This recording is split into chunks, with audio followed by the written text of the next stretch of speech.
یہ پہلے سب سے پہلے میں آپ کو صرف بزرگوں کی لینگویج دکھا دیتا ہوں. یہ ذرا تمہید ایمان کور کریں جی, دعوت اسلامی والوں نے چھاپی ہے, ما حسام الحرمین. یہ 1905 میں امام رضا بریلوی المتوفا 1340 ہجری بامطابق 1921 نے یہ کتاب لکھی, جس میں 5 کفر کے فتوے لگائے. پہلا غلام احمد قادیانی پہ, اور باقی 4 جو ہیں وہ علماء دیوبند اور اہل حدیث علماء کے اوپر. اور جو زبان اس میں استعمال کی ہے وہ میں آپ کو دکھا دیتا ہوں, وہ پڑھ کے بھی مطلب سنا دوں گا آپ کو. اور یہ 1905 میں کتاب انہوں نے لکھی, حسام الحرمین. نام ہی آپ سنیں, حسام الحرمین, حرمین کی تلوار. یہ جناب یہ ریڈ کلر کی جو لائنیں ہیں ان کو ہائی لائٹ کر کے ان کو ذرا دکھائیے تاکہ ان کو پتہ چلے کہ کیا زبان انہوں نے استعمال کی ہے. یہ میں پڑھ کے بھی آپ کو سنا دیتا ہوں حسام الحرمین سے. چھوٹی سی کتاب ہے, آپ کو مارکیٹ سے مل جائے گی, کوئی مشکل کام نہیں ہے. چوتھا فرقہ وہابیہ شیطانیہ ہے. ذرا آپ اس گروہ کا نام دیکھیں, وہابیہ شیطانیہ. اور وہ رافضیوں کے فرقہ شیطانیہ کی طرح ہیں. وہ کہتے ہیں جیسے شیعہ کا فرقہ شیطانیہ ہے نا, وہ شیطان اتاق کے پیروکار ہیں. یعنی وہ کہتے ہیں جو شیعہ رافضی غالی ہیں وہ شیطان اتاق کے پیروکار ہیں, جن کو امام جعفر صادق نے یہ لفظ استعمال کیا تھا جو رافضیوں کے لیے, جو غالی شیعہ ہیں, جو شیخین رضی اللہ عنہم رضی اللہ عنہما وعلیہم السلام پر تبرہ کرتے ہیں. وہ کہتے ہیں جیسے رافضی جو ہے نا وہ شیخین کے اوپر تبرہ کرتے ہیں, وہ شیطان اتاق کے پیروکار ہیں.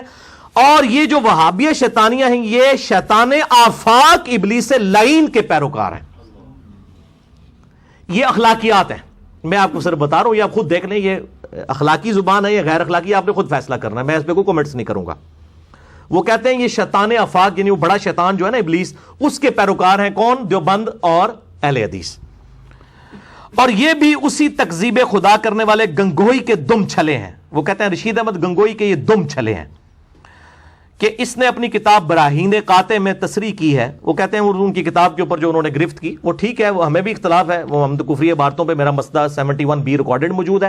انڈیا اور پاکستان کے بزرگوں کی 19 گستاخانہ عبارات کا تحقیقی جائزہ, اور میرا پمفلٹ بھی ہے اندھا دھند پیروی کا انجام. میں نے خود اسماعیل دہلوی صاحب کی عبارتیں ہوں, علماء دیوبند کی ہوں, بریلوی علماء کی ہوں, عبارتوں کے اوپر میں نے جو ہے وہ ان کے اگینسٹ قرآن و حدیث سے دلائل لکھے ہیں. فتویٰ کسی پہ نہیں لگایا, سب کا نام احترام کے ساتھ لکھا ہے, پبلک خود فیصلہ کرے. آگے یہ 5 کفر کے فتوے لگا کے نا خلاصہ کلام لکھتے ہیں, ذرا یہ بھی دکھا دیں جی ان کو. یہ یعنی اپنی پوری گفتگو کا خلاصہ لکھتے ہیں کہ میں یہ جو کچھ لکھ رہا ہوں, اس کے بعد وہ کنکلوڈ کر رہے ہیں کہ میں اپنے مکتب فکر کے علاوہ باقی مکاتب فکر کو کیا سمجھتا ہوں. وہ اب آپ دیکھ لیں کیا سمجھتے ہیں. جو میں نے کہا نا کہ ہماری حوصلہ ہے کہ ہم سب کے پیچھے نمازیں پڑھتے ہیں, کسی کو اسلام سے خارج نہیں کرتے سوائے قادیانیوں کے اور نصیریہ کے. یہ کہتے ہیں خلاصہ کلام یہ ہے کہ یہ جتنے بھی فرقے ہیں سب کے سب کافر اور مرتد ہیں. یعنی احمد بریلوی صاحب نے لکھا کہ دیوبند اور اہل حدیث کافر بھی ہیں, مرتد ہیں. مرتد کا مطلب ہے اسلام چھوڑ گئے, یہ واجب القتل ہے. مرتد کا مطلب یہ ہے.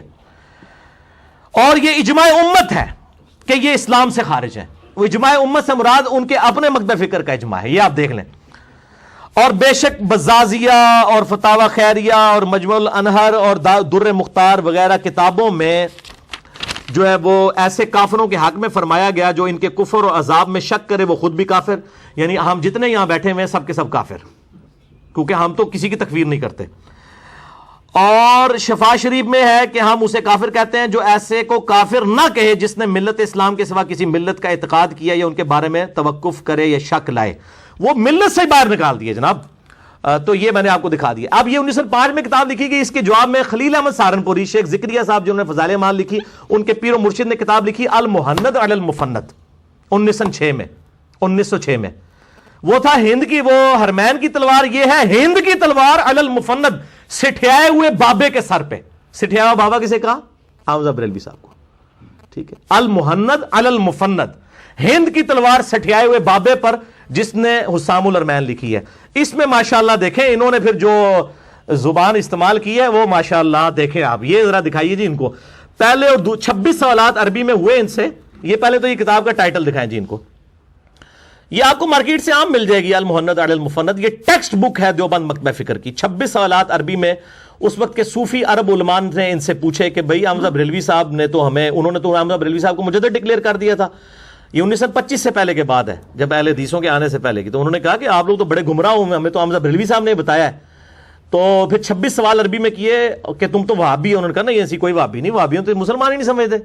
یہ دکھائے جی ان کو, یہ ہے, یہ اس کو کور کریں, یہ جو ریڈ لائن ہے, المہند علی المفند, ہند کی تلوار سٹھیائے ہوئے بابے کے سر کے اوپر. اس میں ذرا آپ لینگویج دیکھ لیجئے گا, پھر آپ کو پتہ چل جائے گا کہ انہوں نے کیا زبان استعمال کی ہے. ٹھیک ہے جی. یہ کہتے ہیں کہ حمزہ بریلوی صاحب نے چونکہ فتوے لگائے تو یہ کہتے ہیں چونکہ ہمارے مشائخ رضی اللہ عنہم, یہ علماء دیوبند کو کہہ رہے ہیں رضی اللہ عنہم, احیاء سنت میں صحیح کرتے اور بدعت کی آگ بجھانے میں مستعد رہتے تھے, اس لیے شیطانی لشکر کو ان پر غصہ آیا. یعنی بریلوی علماء کو اور حمزہ بریلوی صاحب کا شیطانی لشکر, انہوں نے بھی شیطان کہا, انہوں نے شیطان, اور ان کے کلام میں تعریف کر ڈالی. وہ کہتے ہیں ہم نے تو یہ گستاخیاں کی نہیں, اس نے خود سے بنا دی, اور ان پر بہتان باندھے, طرح طرح کے افطراء اور خطاب وہابیت کے ساتھ متہم کیا, مگر حاشا کہ وہ ایسے ہوں, بلکہ بات یہ ہے کہ یہ سنت اللہ ہے کہ جو خواص اولیاء میں ہمیشہ جاری رہی ہے. چنانچہ اللہ تعالیٰ اپنی کتاب میں فرماتا ہے کہ اور اسی طرح ہم نے ہر نبی کے دشمن بنائے جن و انس کے شیاطین. وہ کہتے ہیں جیسے قرآن میں ہے نا کہ نبیوں کے دشمن جنوں اور انسانوں میں ہوتے ہیں شیاطین, اس طرح ہمارے جو اولیاء دیوبند رضی اللہ عنہم ہیں ان کے دشمن شیاطین اور جنوں اور انسانوں میں حمزہ بریلوی اور ان کے پیروکار ہیں. یہ انہوں نے کہا. اچھا جی, اب 12ویں سوال کے جواب میں وہ کہتے ہیں ان سے پوچھا گیا کہ اہل حدیثوں کے بارے میں آپ کا کیا خیال ہے. آج تو یہ بھائی بنے ہوئے نا ریالوں کے چکر میں, آپ دیکھیں ادھر انہوں نے اہل حدیثوں کا یہ خارجی ہیں, اور خارجی کا مطلب ہے دوزخ کے کتے. یہ ان کو انڈر لائن کرے جی, یہ والا جو ہے, یہ والی لائنیں صرف دکھائے. 12ویں سوال کے جواب میں ورڈ بائی ورڈ میں آپ کو پڑھ کے سناتا ہوں, آپ حیران ہو جائیں گے کہ زبان کیا استعمال کرتے ہیں. اور یہ ظاہر ہے کوئی اہل علم ہی اتنی ثقیل زبان استعمال کر سکتا ہے, ہمارے جیسے لوگ تو استعمال ہی نہیں کر سکتے.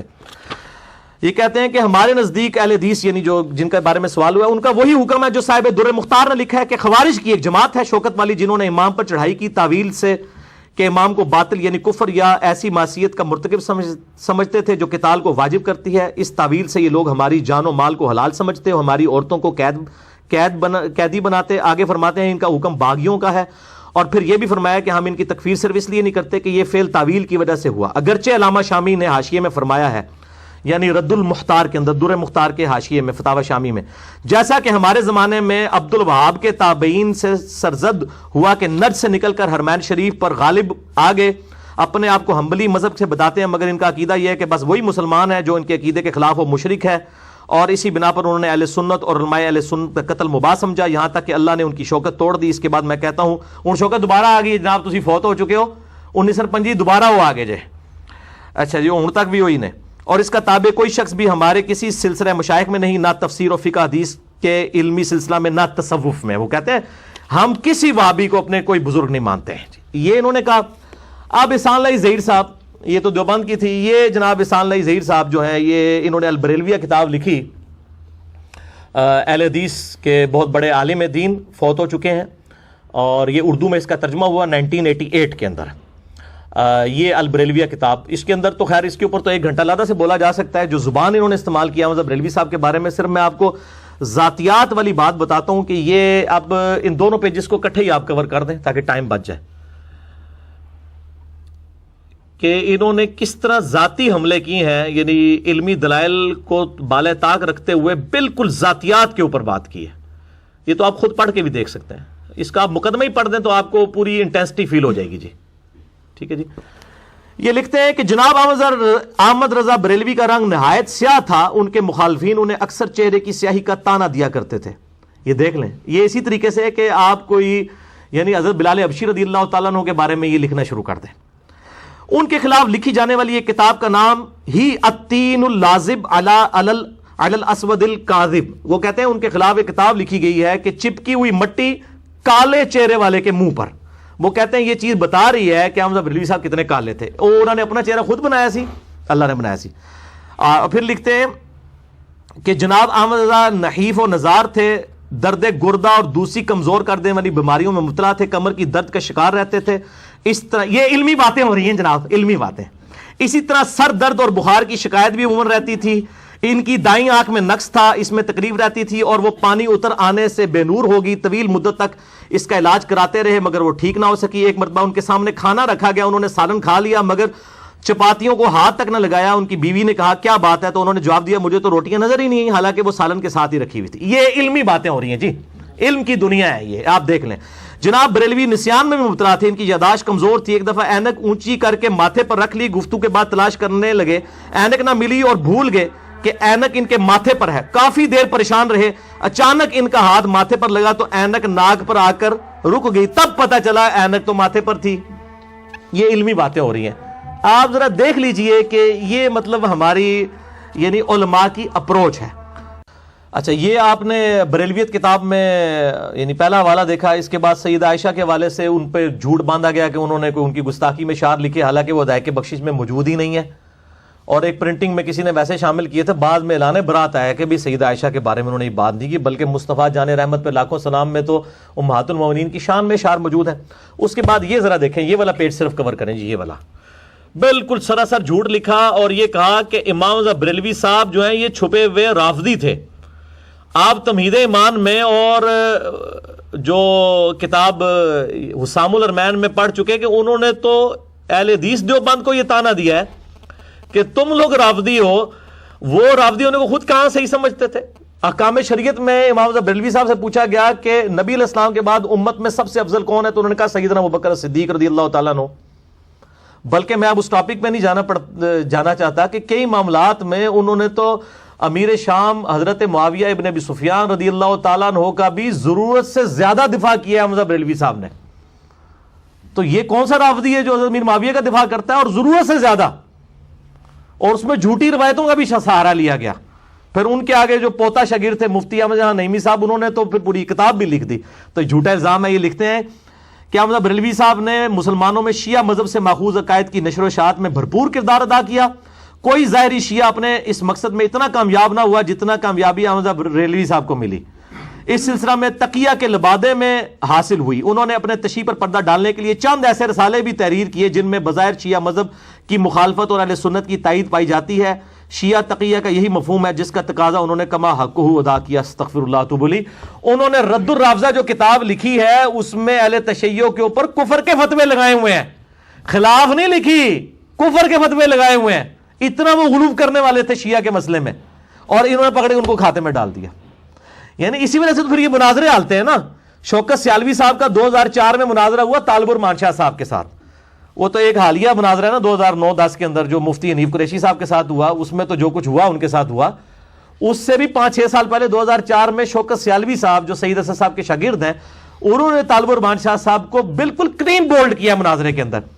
انہوں نے یہ شعر احمد رضا بریلوی صاحب کے کھاتے میں ڈال دیا اور بریلوی علماء کے کھاتے میں، اور آپ نے اکثر سنا ہوگا، اور ڈاکٹر اسرار صاحب نے بھی غلطی سے یہ شعر بیان کر دیا۔ میں نے ان کو کہا کہ آپ نے غلط بیان کیا ہے، وہ کہتے ہیں یار میں نے تو بس وہ اہل حدیثوں سے سن کے بیان کر دیا تھا۔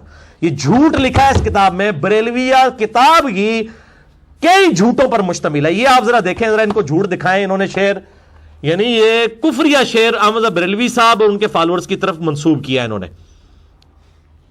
اور اس کی وجہ سے شوکت سیالوی صاحب سے طالب الرحمان شاہ صاحب کو مناظرے میں 40 منٹ تک انہوں نے کہا شاہ صاحب میں مناظرہ چھوڑ دیں گا، تو یہ شعر ساڑی کتاب تو کٹ کے دسو، یہ تو کفری شعر ہے، ہم تو مانتے ہی نہیں اس کو۔ وہی جو مستوی عرش تھا خدا ہو کر اتر پڑا مدینے میں مصطفیٰ ہو کر، ولیعوذ باللہ تعالی۔ یہ اکثر اہل حدیث کوٹ کر رہے ہوتے ہیں، توصیف راشدی صاحب بھی، باقی علماء بھی۔ یہ شعر کسی کتاب کے اندر موجود ہی نہیں ہے احمد رضا بریلوی صاحب کی، نہ ان کے کسی اتھینٹک عالم دین کی۔ پھر تذکرۃ الغوثیہ سے اشعار پیش کیے۔ انہوں نے کہا کہ احمد رضا بریلوی صاحب تو فتاوی رضویہ میں لکھ گئے ہیں کہ تذکرۃ الغوثیہ کتاب شرک کا پلندہ ہے، اس کی خرید و فروخت حرام ہے، اسے گھر میں رکھنا حرام ہے، اور آپ اس کتاب کی کفریات احمد رضا بریلوی صاحب کے کھاتے میں ڈال رہے ہیں۔ لیکن جب بندہ مطلب ایک اتر آئے مخالفت میں تو اس کا کوئی علاج نہیں ہے۔ اور یہ نہ سمجھیے گا کہ یہ مطلب اب ان سے میں پوچھتا ہوں کہ یہی فتوے کیا امام ابن تیمیہ المتوفیٰ 728 ہجری پہ لگائیں گے، جن کی یہ کتاب اقتداء صراط مستقیم دارالاسلام سے چھپی ہوئی؟ ٹھیک ہے، ان کو بھی بدعتی اور دوستی اور یہ سارا کچھ کہیں گے۔ میں اکثر ان کے حوالے دیتا ہوں، آج بھی میں دکھا دیتا ہوں، آپ دیکھ لیں کہ ان کے عقائد کیا اہل حدیث والے عقائد ہیں، تو کیا اس پہ وہ اجتہادی غلطی کہہ کے چپ کر جائیں گے، یا ان کے اوپر خارجی اور نجدی اور بد مذہب اور بد عقیدہ ہونے کا فتویٰ لگائیں گے؟ یہ دیکھیں انہوں نے میلاد والے چیپٹر کے اندر لکھا، یہ ذرا کور کریں جی ریڈ لائنوں میں، اقتداء صراط مستقیم میں۔ نیچے ترجمہ کرنے والے کو تو شرم آئی، اس نے فٹ نوٹ لگا دیا کہ بھئی حضرت صاحب سے کوئی کام غلط ہو گیا ہے، لیکن فتویٰ پھر بھی کوئی کسی نے لگایا ان کے اوپر۔ انہوں نے میلاد کے کانٹیکسٹ میں لکھا، یہ جو میلاد منایا جا رہا ہے یہ عیسائیوں سے مسلمانوں نے لیا، عیسائی بھی کرسمس مناتے تھے، مسلمانوں نے وہ میلاد منانا شروع کر دیا، اور اس کے بعد جو انہوں نے جملہ لکھا وہ بہت خطرناک ہے. وہ کہتے ہیں کہ اللہ تعالیٰ اس بدعت پر نہیں، یعنی یہ جو میلاد منانے کی بدعت ہے اس پر تو نہیں، لیکن اس محبت اور اجتہاد پر انہیں ثواب دے گا. یعنی جو میلاد مناتے ہیں نا، چونکہ وہ حضور کی محبت میں منا رہے ہیں صلی اللہ علیہ وآلہ وسلم، لہٰذا ان کو ثواب ہوگا. تو پھر تو شیعہ بھی جو ماتم کر رہے ہیں وہ بھی اہل بیت کی محبت میں کر رہے ہیں، ان کو بھی ثواب ہوگا. یہ شیخ زبیر صاحب کو جب میں نے بتایا، وہ کہتے ہیں ابن تیمیہ اتنی بڑی غلطی کر ہی نہیں سکتے. میں نے کہا شیخ صاحب آپ دیکھیں تو صحیح، آپ نے تو مضمون لکھا ہے کہ کیا ابن تیمیہ اہل سنت ہے، تو آپ نے کتاب تو پڑھیں. وہ کہتے ہیں وہ یہ تو کہتے ہیں ابن تیمیہ نے تو ساری بدعتیں ہی لال کر دی ہیں. اب نبی علیہ السلام کیا فرماتے ہیں؟ کل بدعۃ ضلالہ وکل ضلالۃ فی النار. ہر بدعت گمراہی، اور گمراہی دوزخ میں لے جانے والی ہے. ایک طرف اس کو بدعت بھی کہہ رہے ہیں میلاد کو، اور کہہ رہے ہیں ثواب بھی ملے گا.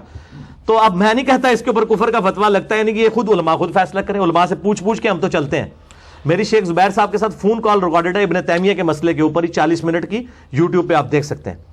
اس کے بعد یہ احمد بریلوی صاحب کو تو کہہ رہے ہیں نا رافضی، ان کو کیوں نہیں رافضی کہتے جنہوں نے عبداللہ ابن عمر کو بدعتی کہا ہے؟ یہ امام ابن تیمیہ نے اسی اقتداء صراط مستقیم میں، یہ ذرا یہ پہلے یہ والا پیج دکھائیں جی، تاکہ یہ بڑا ہو جائے، کسی نے پرنٹ لینا اس کو نظر آ جائے. یہ والا پیج،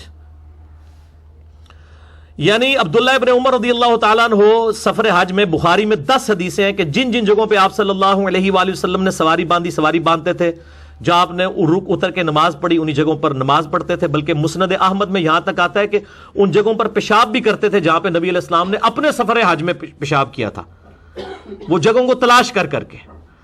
اس کے اوپر امام ابن تیمیہ نے کہا کہ ہمیں تو نبی علیہ السلام نے فرمایا تھا میرے بعد بڑی بدعتیں پیدا ہوں گی، تم خلفائے راشدین کے ساتھ رہنا اور نئی نئی بدعتوں سے بچنا. اور پھر ساتھ لکھا کہ عبداللہ بن عمر نے کیا ہے، خلفائے راشدین نے نہیں کیا. تو عبداللہ بن عمر کو کیا کہا؟ بدعتی. عبداللہ بن عمر کی مخالفت کر کے بھی یہ اہل سنت کے امام ہی رہے، ان کے اوپر رافضیت کا فتویٰ نہیں لگایا، نہ احسان اللہ ظہیر صاحب نے، نہ کوئی آج کا عالم دین. الٹا دفاع کرتے ہیں. کئی علماء نے تو کہا کہ جی ابن تیمیہ نے صحیح گرفت کیا ہے ابن عمر پہ، ابن عمر کی غلطی ہے. ہاں ویڈیوز ریکارڈڈ موجود ہیں، نعوذ باللہ من ذالک. تو کہتے ہیں کہ جن مقامات پر نبی علیہ السلام نے اتفاقیہ نماز پڑھی تھی تو عبداللہ بن عمر کے سوا کسی صحابی سے مروی نہیں ان مقامات کو کسی طرح کی بھی کوئی خصوصیت دی گئی ہو. چنانچہ ابو بکر، عمر، عثمان و علی رضی اللہ عنہم اجمعین اور تمام سابقین اور اولین من المہاجرین والانصار ان راستوں میں سفر کرتے تھے، مگر کبھی ان مقامات میں خصوصیت کے ساتھ نماز نہ پڑھتے تھے. اور معلوم ہے کہ اگر یہ بات ان کے نزدیک مستحب یعنی کوئی نیکی کا کام ہوتی تو وہ سب سے پہلے لوگ یہ کرتے، خلفائے راشدین جو اس پر عمل کرتے، کیونکہ وہ سنت نبوی کے زیادہ جاننے والے تھے. وہ کہتے ہیں عبداللہ بن عمر سے زیادہ ان کو دین آتا تھا اور اس پر سب سے زیادہ عمل کرنے والے تھے. نبی صلی اللہ علیہ وسلم نے تو ہمیں فرمایا تھا تم میری سنت اور میرے خلفائے راشدین ہدایت یافتہ کی سنت کو لازم اختیار کرنا اور اسے خوب مضبوطی سے پکڑنا. خبردار دین میں نئے کاموں سے بچنا، ہر نیا کام بدعت ہے، ہر بدعت گمراہی ہے. اور معلوم ہوا کہ خلفائے راشدین نے یہ کام کبھی نہیں کیا، لہٰذا اس فعل میں خلفائے راشدین کی سنت نہیں بلکہ ایک بدعت کی ہی پیروی ہوتی ہے. پتہ اس کا جواب کیا دیتے ہیں؟ وہ کہتے ہیں جی انہوں نے عبداللہ بن عمر کے عمل کو بدعت کہا ہے، عبداللہ بن عمر کو بدعتی نہیں کہا. یہ اپنی پبلک نو ضرور دسیو، ٹھیک ہے. وہ بھی ویسے پبلک آج کل کو گھاس نہیں کھاتی ہے، سارے روٹی کھاتے ہیں ماشاءاللہ، ان کو سمجھ ہے کہ یہ بات کیا لکھی ہوئی ہے. لیکن شیخ زبیر صاحب نے اپنی کال ریکارڈنگ میں کہا کہ بالکل باطل ہے اس کا یہ موقف، عبداللہ بن عمر کا یہ عمل کوئی بدعت نہیں، کسی صحابی نے اسے بدعت نہیں کہا. بلکہ میں نے تو واقعہ معراج والے لیکچر میں اس کی سپورٹ میں 4 کتابوں سے حدیث پیش کی تھی کہ نبی صلی اللہ علیہ وسلم کو بھی بیت اللہ میں نماز پڑھوائی گئی، اور اسی طریقے سے آپ صلی اللہ علیہ وسلم کو کوہ طور پر نماز پڑھائی گئی. نبیوں کے مقدس مقامات پر سنن نسائی کے اندر حدیث موجود ہے، دلائل النبوہ کے اندر موجود ہے. آپ معراج والا میرا لیکچر دیکھیں، اس میں میں نے امام ابن تیمیہ کے اس موقف کی رد کیا تھا کہ عبداللہ بن عمر کا یہ موقف بالکل ٹھیک تھا. اور اس کے حوالے سے وہ ایک جعلی روایت پیش کرتے ہیں کہ جو صلح حدیبیہ کا درخت اکھڑوا دیا تھا حضرت عمر فاروق رضی اللہ تعالیٰ نے، بالکل جھوٹی روایت ہے، کوئی نہیں تھا اکھڑوایا. وہ تو صرف حدیث میں اتنا آتا ہے کہ اللہ تعالیٰ نے اس حوالے سے گم کر دیا کہ لوگوں کو وہ درخت یاد نہیں رہا. اور وہ کہتے ہیں جی ہم حضرت عمر کے پیچھے عبداللہ بن وہالہ کہ عبداللہ بن عمر کے بارے میں بخاری مسلم میں حدیث ہے رجل صالح، عبداللہ بن عمر نیک مرد ہے. ان کی اتنی توہین، ان کو بدعتی کہا. اور جن لوگوں نے سیدنا علی رضی اللہ تعالیٰ عنہ پر ممبروں پر لعنت کروائی، جب ہم وہ حدیثیں لوگوں کو بتاتے ہیں تو ہمیں یہ رافضی کہتے ہیں. اور جو لوگ نبی علیہ السلام کی سنت سے محبت کرنے والے لوگ ہیں ان کو جو بدعتی کہہ رہے ہیں ان کو یہ امام اہل سنت کہتے ہیں. یا پبلک فیصلہ کرے گی کہ امام اہل سنت کون ہے، عبداللہ بن عمر کو بدعتی کہنے والے یا سیدنا علی کی مخالفت خلیفہ راشدی کے اوپر لعنت کروانے والوں کا علمی محاسبہ حدیث کی روشنی میں کرنے والے احترام کے دائرے کے اندر تھا. میرا تو کلپ ریکارڈڈ ہے کہ حضرت معاویہ رضی اللہ تعالیٰ عنہ پر لعنت کرنا حرام ہے، یہ آپ یوٹیوب پہ لکھیں کلپ کھل جائے گا. میں تو اس کو رافضیوں کا طریقہ سمجھتا ہوں, میں تو اس کو بدعت سمجھتا ہوں کہ بھئی جو جس چیز کی وجہ سے ہمیں ان سے اختلاف تھا وہی کام کوئی اور کرنا شروع کر دے. ہم تو سیدنا علی کے ساتھ ہیں, خلفائے راشدین کے ساتھ ہیں رضی اللہ عنہم اجمعین وعلیہم السلام اجمعین. اللہ تعالیٰ سے دعا ہے جو حق بات میں نے کہی اللہ تعالیٰ ہمارے دلوں میں راسخ فرمائے. اگر جذبات میں میرے منہ سے کوئی غلط بات نکل گئی اللہ تعالیٰ ہمارے دلوں سے ہی معاف کر دے. ہمیں کتاب و سنت کی تعلیمات پر عمل کر کے دوسرے بھائیوں تک پہنچانے کی توفیق عطا فرمائے.